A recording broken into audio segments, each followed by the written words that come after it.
Welcome to the Jews Consumer Direct Podcast. I'm Nate Clegg here with Jacob Thorpe and Carson Poppenger, and we have some timely things to kind of talk about.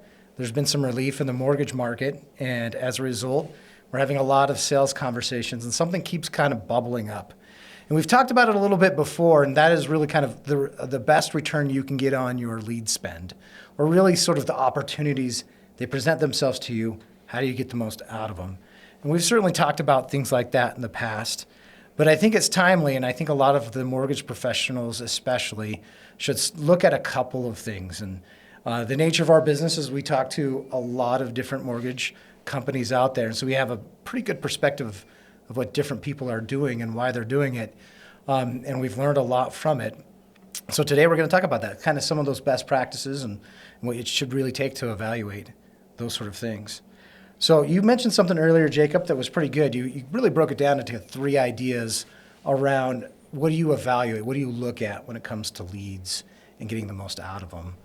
What was that? Yeah, I think when you look at ROI, return on investment, it's really easy to say, cost in, revenue out, and that's the way that you measure your success. And I think that that's true to a point, but I think there's a lot of context and things that you might miss only viewing it with a cost in, revenue out type model. So I think that there's kind of 3 buckets that you could consider when you're assessing your ROI. One is maybe an opportunity cost. So for instance, when mortgage rates drop, you've got a team of loan officers, and those loan officers could outbound and try to get a hold of prospects and close those deals and generate applications and locks. But all the time that they're spending dialing or prospecting is time that they're not spending closing. So what would happen if they only focused on revenue generating opportunities? So opportunity cost. 2, just a sheer lead spend to revenue. How much am I spending on these leads? How much revenue am I generating from these leads? That's a pretty simple way to look at it, and a good model, I would say. And then the other one is profitability, that takes into context everything that's happening in your business, right? So that takes into account the costs, and it takes into account the revenues, but it also takes into account your SG&A, your operations expenses, and the overall financial health of the business. I think that when a business is assessing their ROI, having a holistic view puts you in a position to make decisions that are not just good for your marketing and sales team, but for the whole business. So the 3, in short: opportunity cost, lead spend, and profitability. Yeah. And when it comes to opportunity cost, one of the things I think we've seen over this little bubble that we're in of just all of a sudden mortgage is hot again, right? People are looking to refinance and take some relief off of some of those, monthly expenses they have on their mortgage. Some companies are prepared for this, and some of them are not. And we've talked about that in other episodes as well. And I think that feeds into a lot of this opportunity cost conversation of like, hey, are you looking ahead? Are you being prepared? And then are you nimble enough to move fast when you need to move fast? Mm-hmm. And I think that speed is super essential when you're doing consumer direct marketing. If you're not prepared to move fast, that's an opportunity cost that is going to hit you at some point, and you're going to lose money, or really, I guess, not lose money, but lose opportunity because you're not ready for those things. So you have to be nimble enough to move fast when the time comes. Have you guys seen some organizations out there who are prepared to move fast, and what kind of, and how has that helped them really take advantage of a market situation that you've seen so far, especially in mortgage? I mean, we have a lot of variety of different clients that we work with, and they have different levels of metrics they're focused on and things like that. I think these instances where volume will suddenly just spike and surge, your sales team, is going to, obviously their sales conversions are going to go up, their sales closed are going to go up, but they may be leaving a lot on the table if they're not looking at the right metrics. And I think going back to Jacob's point about the things that you're looking at, return on ad spend, profitability, you want to have KPIs on all those things and be watching those to see how you're performing against some benchmarks, and then you know, within a business, we all know that there's always things that can be optimized. You know, you can optimize, each aspect, even if you think you're doing something particularly well, when you actually dig in and like look at the nuts and bolts of what's happening and how you're performing, and then what pieces you can fix, maybe that you're not even aware of. They're like, I wasn't aware that was like that. Let's change that. And then all of a sudden you get an even bigger lift. I think that, companies that are doing that are going to win. And you don't want to be in that situation where you're leaving a lot on the table. The other thought I have, the point about this whole, return on ad spend and everything is the opportunity cost that goes along with acquiring leads. If you're spending, $250,000 a month, $500,000 a month, $1 million a month on lead volume, and you're getting a certain conversion rate out of it, that's an inventory, that's an asset for the company. You've acquired those assets. They're necessary in the marketing and sales process, and you want to make sure that you're leveraging that entirely, getting every possible sale out of that, every transaction. That customer is shopping right now.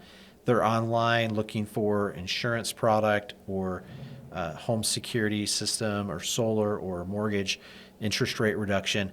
They're shopping with you, but they're interested right now, and they're going to be open to, opportunities with others. We also know with digital marketing, a lot of retargeting that goes on, things like that. Your competitors may be also chasing that same consumer as well.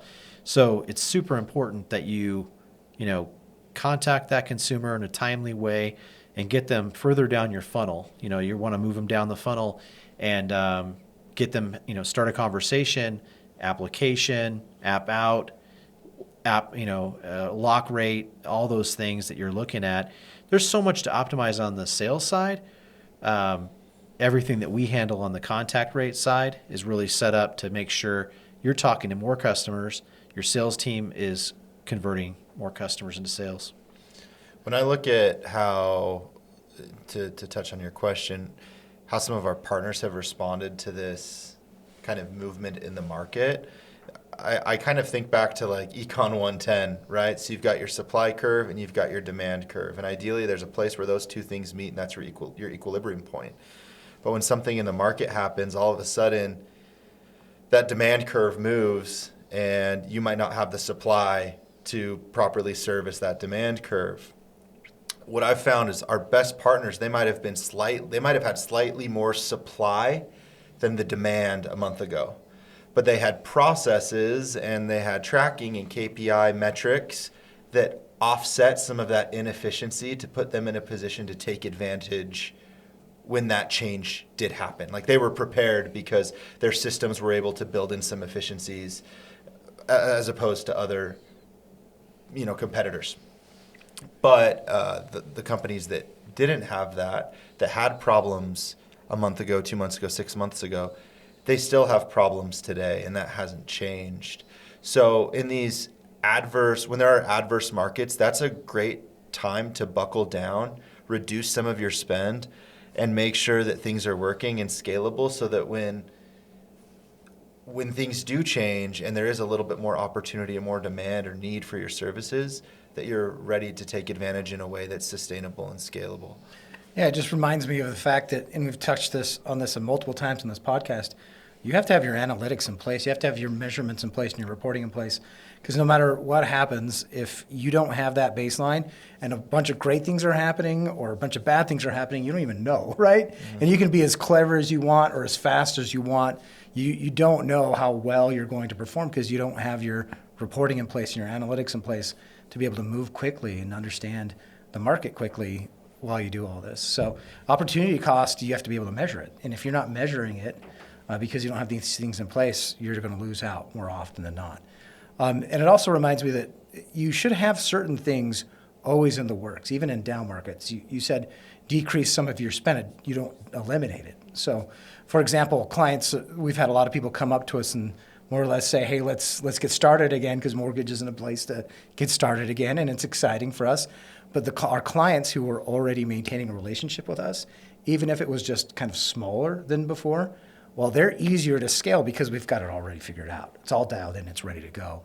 So I would say one of the things that we should measure when it comes to opportunity cost, sometimes you need to keep, even if it's a small channel, most of your marketing efforts aligned and live, so that when things do increase, it's already going. Even if it's just a little bit, it's already going, so that when you scale, it doesn't break anything. It keeps it flowing. I think oftentimes difficulties in the market and difficulties in business force you to up your level a little bit, which can in the long run make you a much stronger business, right? I think that resistance can be a good thing because it forces you to improve and get stronger and get better. And I know we've seen that. We've talked a little bit about our response to the pandemic, how overnight that was something that when it happened, we weren't sure if it was something that was a surmountable problem. We weren't sure if that was going to be like the end of our business or if it was going to be something that really crippled us and our ability to grow. But overnight, we turned over 200 agents from on-site to work remote, which is not something that we had ever done before. And the first day that we had everyone remote, we had the best day in our company's history. And it was really, really cool because we had a team and we had people in place that could roll out that change and manage it effectively. And I think that's true in general. When there's resistance, when there's difficulty, you can become a lot better because we can get complacent when things are easy. We saw it with some loan officer behavior when the market was really, really strong. When we had interest rates in the twos, in the mid twos, there were a bunch of people who were just taking orders and they didn't really know how to close a deal, but they knew how to take an order. And then market changes, rates go 5%, 6%. It's a lot more difficult now to close a deal. I might not, be cut out for this. Yeah, for sure. That makes sense. Yeah, we saw with the pandemic, there was, one client we had at the time, they were sort of like doomsdaying it. They were owned by private equity, and private equity was like, hey, I don't know if this is going to be something that we want to continue to, we're going to cut back all of our spend. We're going to lay off like 1,000 people, is basically what they did.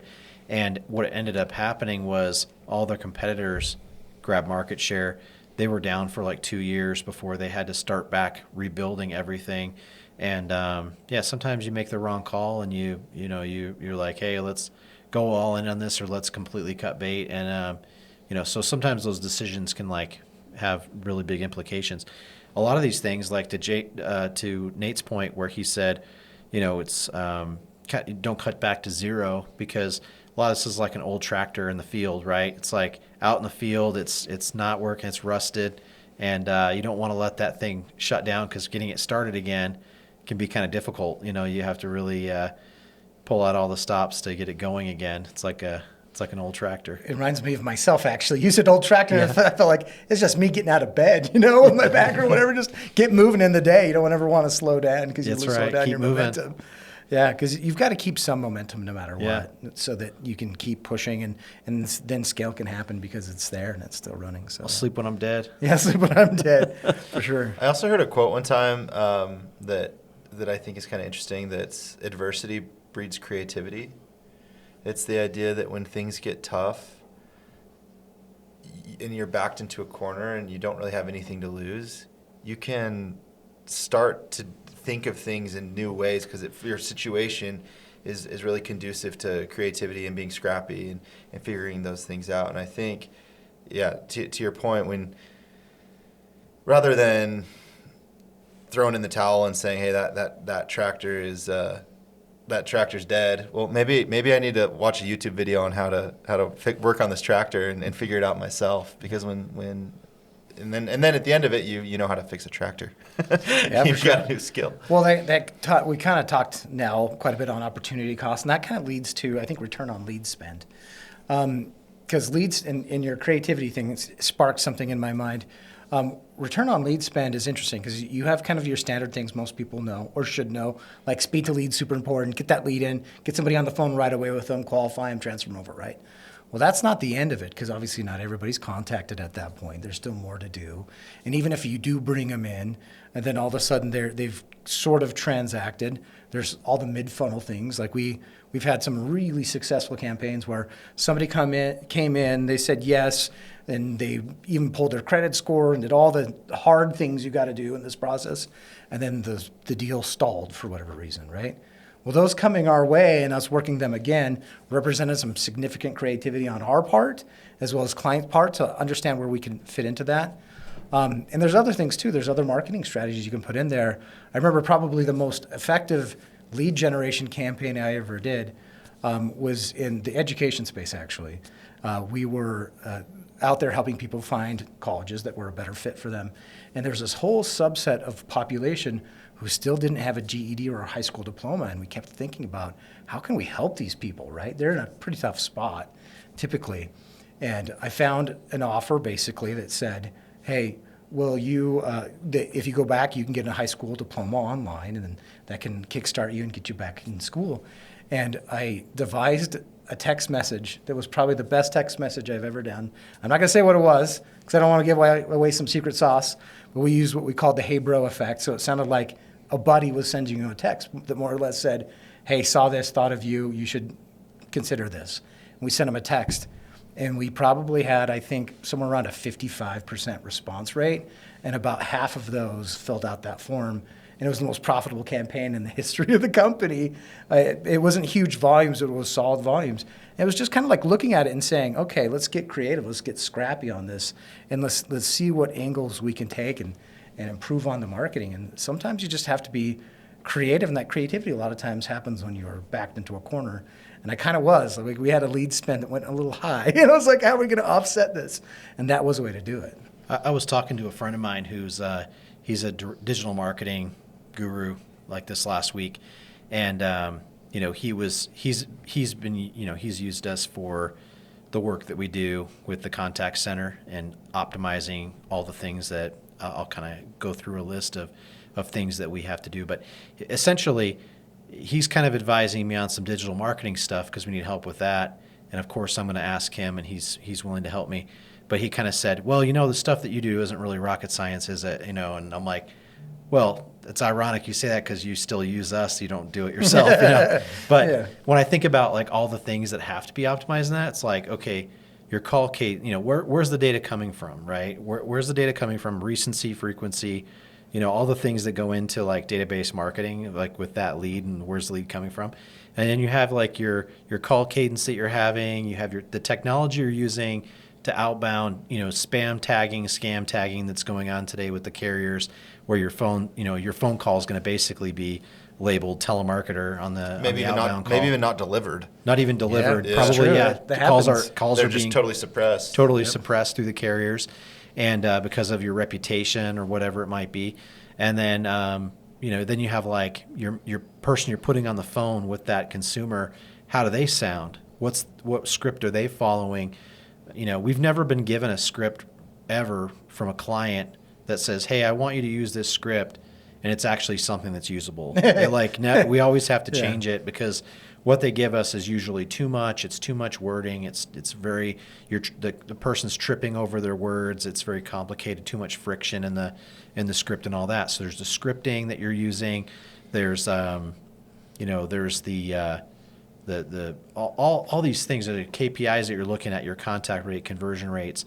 We're going to talk about analytics probably in another episode, where we talk about what analytics are you looking at. Lead scoring, DQ rates, DQ rates. Opt-out rates. There's the turn down rate on the offer, the refusal rate and things like that. So there's all these different things. So yeah, there's a ton in there, and any one of those things can make or break the campaign. Just like in digital marketing, could be where you're placing your ads, the messaging you're using, the creative you're using. Yeah. And you have to be creative. You have to try things like Nate suggested with that messaging to, it's marketing. And we got to get a consumer to take action. That's like they're on the fence and they're not sure if they want to do something. And it's our job to sort of persuade them to speak with a sales agent. And then that starts the process into converting into a sale.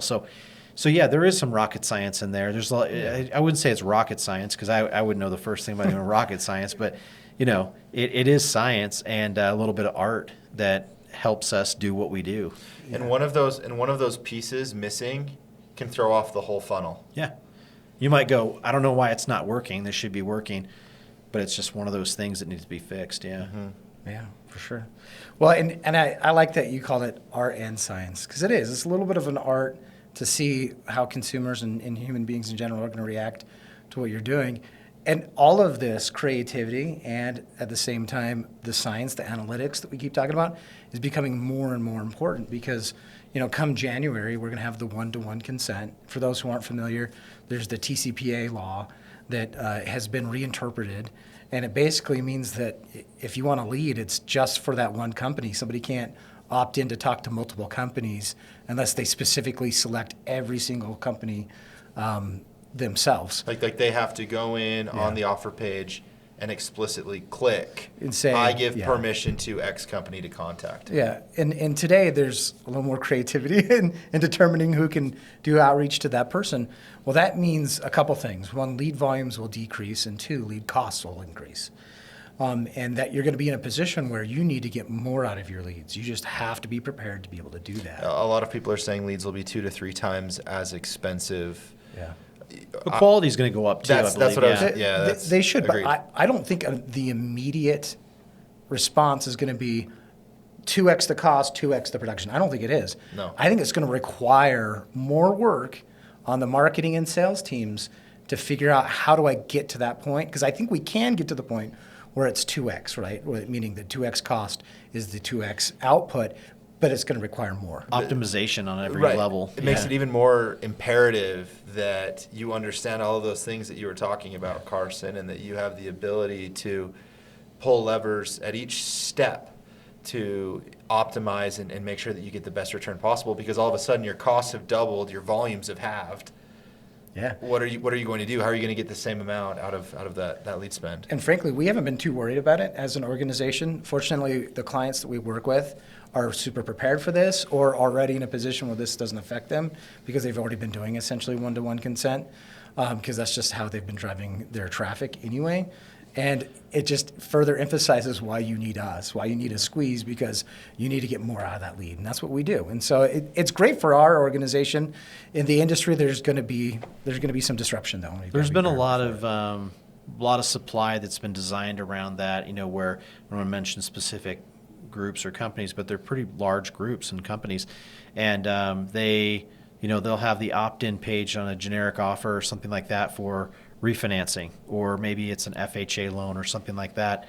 And the consumer experience is they're opting in, giving consent to be contacted by us or one of our partners.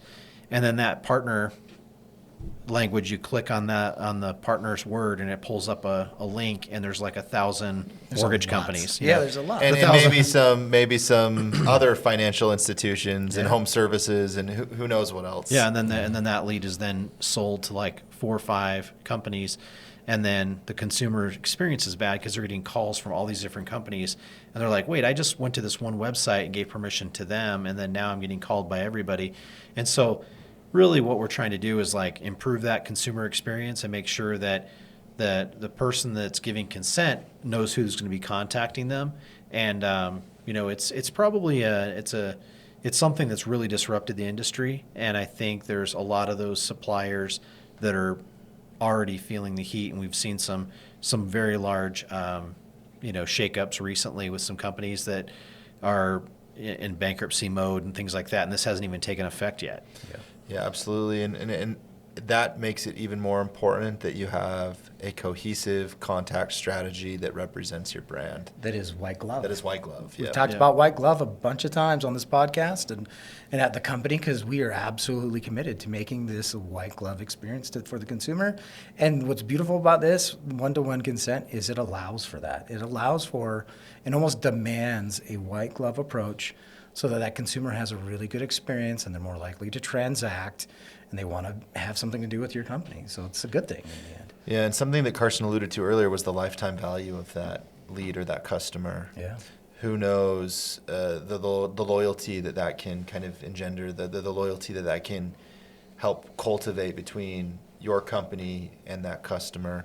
Will they come back to you and transact again and refer their friends, refer their family, because the experience that they had with you was exceptional? And that's ultimately what you want to strive for, that they will now become, promoters of your brand and of that, due to that customer experience that they had, that sales experience. Yeah. That's kind of what led me to start Squeeze and had me kind of fall in love with the whole database marketing aspect of what we do.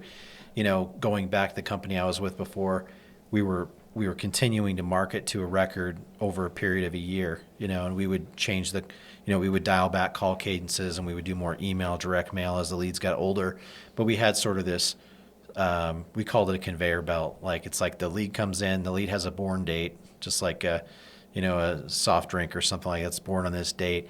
And then, we would base all of our marketing outreach based on that date that it came in. And we would look at the response rates and the sales that were happening. And then I would always look back and see, when did that lead come in? And I would regularly see, 12 months after the consumer initially outreached, they received a direct mail piece, and then they responded inbound, and then they purchased the program. And I was like, this is what we want to do. It's like, it's the whole science behind database marketing and optimizing and just getting every sale potentially out of your inquiries that you can, because if you don't do it, your competitors are. Yeah. It's kind of fun to actually watch that too, where you're like, hey, I did a thing, and all of a sudden you get this consumer response. There's almost like a little bit of a high, not like a real high, but there's a little bit of a high. You're like, wow, this thing worked. And I got a response of it. It's pretty fun, especially when you do it right and you do it that's in a consumer-friendly sort of way, and it pays off. So, yeah, it's pretty cool. Well, out of the 3 points, I think we've covered a couple of them really well, right? Opportunity cost and return on lead spend. The last one was profitability. And we love to speak to that because we tend to be able to be a more profitable way of doing outreach than, let's say, an insurance agent or an actual mortgage officer doing the outreach. And there's probably more to it than that. But that's one of the things that comes to mind is when you're doing it profitably, you got to balance the opportunity cost, right? Because you could be really, really profitable and potentially have somebody offshore do the outreach or use tools that are really aggressive, and maybe that seems like they're going to be low cost, but the opportunity cost is usually affected by it when you're doing outreach like that. So you need to make sure that there's the balance there in terms of profitability and opportunity cost. Now, what are some of the things that you guys have noticed in terms of profitability that you've seen that companies have really dialed it in and understood their market and are able to do something on a profitable level when it comes to consumer direct marketing? I think it's really easy to have your costs siloed. You've got your operations expenses, you've got your marketing expenses, and they can kind of stand alone, and that's not always brought together.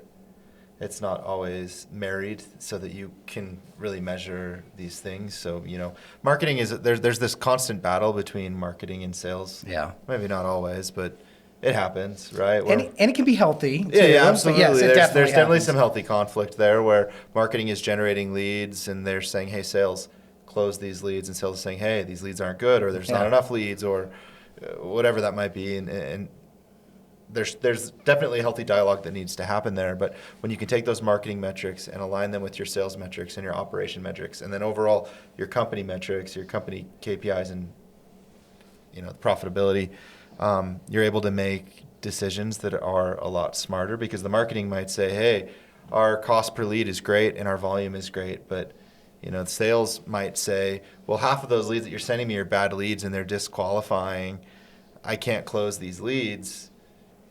They need to tie that back somehow and make changes and adjustments. Sales is looking really bad and they've got egg on their face, but really marketing isn't generating leads that are even closable. So being able to measure those things and then have a return in information, that feedback is really, really important. Yeah, like having a holistic approach to the whole thing when you see all the costs all together. And sometimes you see it in things like lead scoring.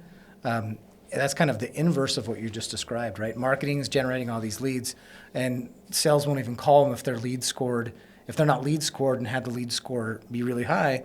But we all know, I think all three of us have seen campaigns where leads that have been lead scored as really low end up being great. It's just because the lead scoring was off, whatever it is. Or the highest tier, like lead score, like the tier 1, are way more expensive than tier 5. Yeah. And tier 5 is actually more profitable because tier 1 cost $120 a lead and tier 5 was $10 a lead.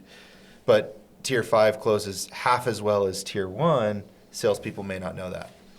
Yeah, but that's a balance, right? Like when you're doing your marketing spends, you got to mix all that up and put it in there and be in a position to have a solution for it, right? Because if it's a tier 1, maybe your mortgage officers, maybe you can afford to have them call it. But, if it's a tier 5, maybe that's perfect for a squeeze to come in and call those leads and qualify them and transfer them over as well. Another situation I've seen is where some of these partners will have retail operations. They might have different stores or different shops with their own processes and their own way of doing things. Like I've been running like franchises. I've been running this shop for 30 years this way. I don't want to have to report on what happens to my consultations, what happens to my pitches. They don't have a system to get that Standardized. that standardized reporting.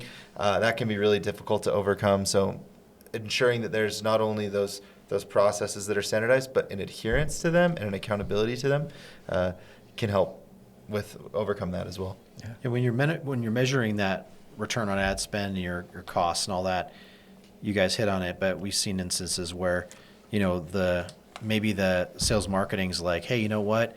If this cost for what we're doing is actually just buried in our operating expenses, it doesn't come up on my P&L, I'm okay with it, even if it's more expensive and even if the ROI is lower, then it's just not my problem, kind of a thing. And, as the owner of a company and as the owner of those companies should want to look at, it's like, what's going to get the best ROI? It's like, we're spending the money. Do we want that like on our P&L with our SG&A cost in under operations, converting half as much? Or do we want to, work with some pros to handle it and then really know the true cost, right? The cost of goods on that. And then you can measure it and improve it and dial that in. And we've seen instances too where it's like, hey, we do an A/B test and we're converting 4 times better than the internal center, and then the decision is made to give us the worst performing leads to work with. Yeah. And it's like, if we're performing 4 times better than the internal center, you should give us the best leads or all the leads. Yeah, all the leads. You should not give us the worst performing leads. You're like trying to basically you're stepping over dollars to pick up pennies, kind of a thing, because you're like, hey, we're getting 4 times better. These are leads that we would never call anyway. Let's give them to the group that converts 4 times better.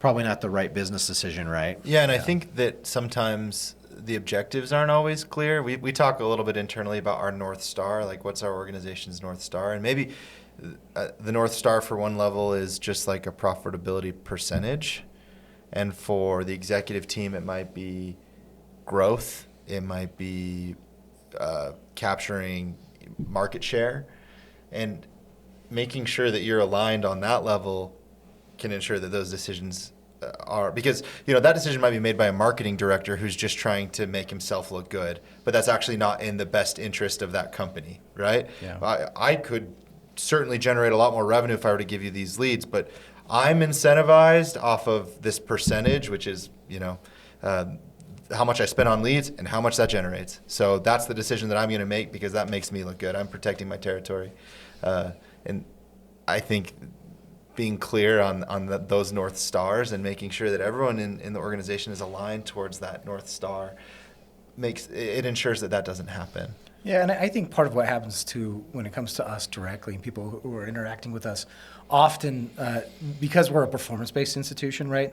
Meaning we don't get paid unless we generate a transfer and it hits your side and lasts a certain duration of time, or an appointment. That transaction, it's really easy to justify sending us the bad leads because they're like, oh, we don't risk anything. Well, what you do risk is the opportunity cost. Like you said, you're stepping over this money on much better qualified leads because we'll still make a go of it on those leads, but we're going to do so much better with those other leads. And one thing that's great about your team, Jacob, is you guys will get somebody in, and it may be one of those interactions where we're like, hey, we've gotten the worst leads, but you slowly but surely work your way into having like the best stuff just because we prove our value over time and Right, yeah. willing to do it. I had a buddy who I met with at a trade show.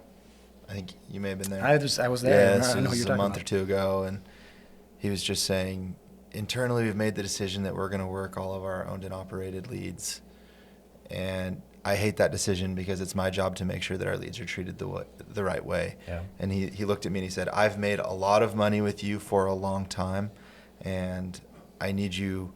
They didn't have the reporting to prove that they were better, but it was just kind of a gut feel thing. I know, which makes it all the more irritating. You can't And prove it. so he came back and he's like, all right, let's set up a test. And he's just kind of set up a data flow for us on the side so that we can test and show what we can do. And that's how it works. Like little by little, you prove what you can do and you, that's how you grow. Well, and you end up with someone in the organization who's trying to look out for the best interests of the business, despite, maybe decisions that are made. Outside factors. Yeah. Well, here's my final thought of everything we've talked about so far today. With the market changes that we're experiencing today and the market changes that we're going to experience come January 1st, it's important now to be as creative as you can possibly be while being smart about it to create as much revenue as you possibly can to get a higher return on your ad spend or lead spend, depending on how you look at it. And that's going to be super important. And really, it's going to be essential here, now, and in the future, for sure. Yeah, and I would say be very, very clear on what your objectives are as an organization and ensure that everyone's on the same page with those objectives. I would also say the problems you have in a tough market are probably going to be the same problems that you have in a really great market, but they might be hidden. Yeah. So make sure that you're honest, that there are no sacred cows, that you remove ego from that decision making, because eventually those will just be exacerbated and made worse with higher cost mistakes. Yeah, I think despite TCPA changes and things with single consent, lead costs are just going to continue to go up over the next 10, 20 years. This isn't the end of consumer direct marketing, right? It's going to be adapting and changing. It's, with a lot of the products that we work with, it's just there's never going to be complete online experiences. There's always going to be so much demand and competition to go out and get more of the business. And so things are going to adapt and change. But that cost is going to be going up. And so it is super important to get every possible contact, conversion, and optimizing every piece of your funnel. And so I think the more you can think about that and work on that, and if you want help, give us a call. Yeah, for sure. Well, you've been watching the Juice Consumer Direct Podcast. I'm Nate Clegg here with Carson Poppenger and Jacob Thorpe. Feel free to drop any questions below and we'll try to get to them.